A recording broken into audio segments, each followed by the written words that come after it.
once knew a nigga whose real name was William. His primary concern was making $1 million, being the illest hustler that the world ever seen. He used to fuck movie stars and sniff coke in his dreams. A corrupted young mind at the age of 13. Nigga never had a father and his mom was a fiend. She put the pipe down, but for every year she was sober, her son's heart simultaneously grew colder. He started hanging out, selling bags in the projects, checking the young chicks looking for hit and run prospects. He was fascinated by material objects, but he understood money never bought respect. He built a reputation cause he could hustle and steal, but got locked once and didn't hesitate to squeal. So criminals he chilled with didn't think he was real. You see, me and niggas like this have never been equal. I don't project my insecurities on other people. He fiended for props like addicts with pipes and needles, and so he felt he had to prove to everyone he was evil. A feeble-minded young man with infinite potential, the product of a ghetto-bred capitalistic mental. Coincidentally, dropped out of school to sell weed, dancing with the devil, smoked until his eyes would bleed. But he was sick of selling trees and gave in to his greed.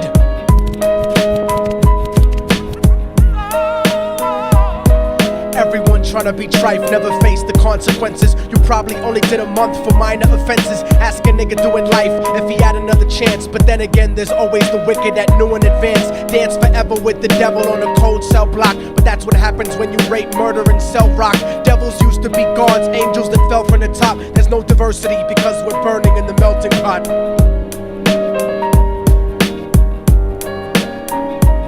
So Billy started robbing niggas, anything he could do to get his respect back in the eyes of his crew. Starting fights over little shit up on the block. Stepped up to selling mothers and brothers to crack rock. Working overtime, making money for the crack spot. Hit the jackpot and wanted to move up to cocaine, fulfilling the Scarface fantasy stuck in his brain. Tired of the block niggas treating him the same. He wanted to be major like the cutthroats and the thugs. But when he tried to step to him, niggas showed him no love. They told him any motherfucking coward can sell drugs. Any bitch nigga with a gun can bust slugs.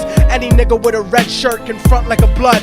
Even Puffy smoked the motherfucker up in the club. But only a real thug can stab someone till they die. Standing in front of them, staring straight into their eyes, Billy realized that these men were well guarded, and they wanted to test him before business started. Suggested raping a bitch to prove he was cold-hearted. So now he had a choice between going back to his life or making money with made men. Up in the sight, his dreams about cars and ice made him agree a hardcore nigga is all he ever wanted to be. And so he met them Friday night at 2:45.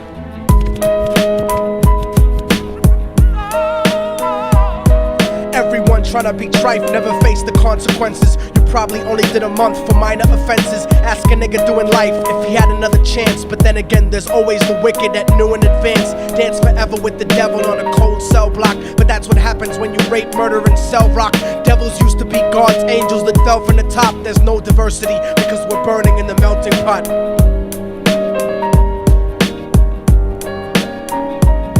They drove around the project slow while it was raining, smoking blunts, drinking and joking for entertainment, until they saw a woman on the street walking alone, 3 in the morning, coming back from work on her way home. And so they quietly got out the car and followed her. Walking through the projects, the darkness swallowed her. They wrapped her shirt around their head and knocked her onto the floor. This is it, kid, now you got your chance to be raw. So Billy yoked her up and grabbed the chick by the hair and dragged her into a lobby that had nobody there. She struggled hard, but they forced her to go up the stairs. They got to the roof and then held her down on the ground, screaming, "Shut the fuck up and stop moving around." The shirt covered her face, but she screamed and clawed. So Billy stomped on the bitch till he broke in her jaw. Them dirty bastards knew exactly what they were doing. They kicked her until they cracked her ribs and she stopped moving. Blood leaking through the cloth, she cried silently. And then they all proceeded to rape her violently. Billy was made to go first, but each of them took a turn, ripping her up and choking her until her throat burned. Her broken jaw mumbled for God, but they weren't concerned. When they were done and she was lying bloody, broken and bruised, one of them niggas pulled out a brand new 22. They told him that she was a witness for what she'd gone through, and if he killed her, he was guaranteed a spot in the crew. He thought about it for a minute, she was practically dead, and so he leaned over and put the gun right to her head. I'm falling and I can't turn back.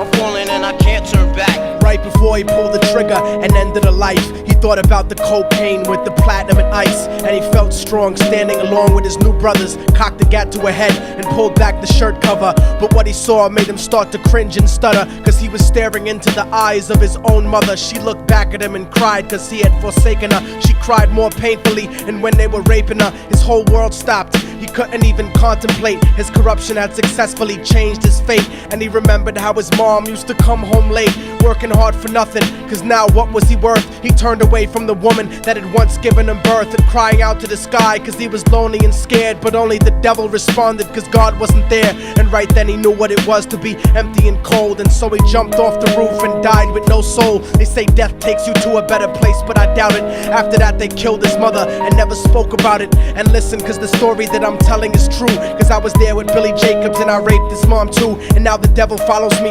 everywhere that I go. In fact, I'm sure he's standing among one of you at my shows, in every street cipher listening to Little Thug's flow. He could be standing right next to you and you wouldn't know. The devil grows inside the hearts of the selfish and wicked. White, brown, yellow and black color is not restricted. You have a self-destructive destiny when you're inflicted, and you'll be one of God's children that fell from the top. There's no diversity because we're burning in the melting pot. So when the devil wants to dance with you, you better say never, because a dance with the devil might last you forever.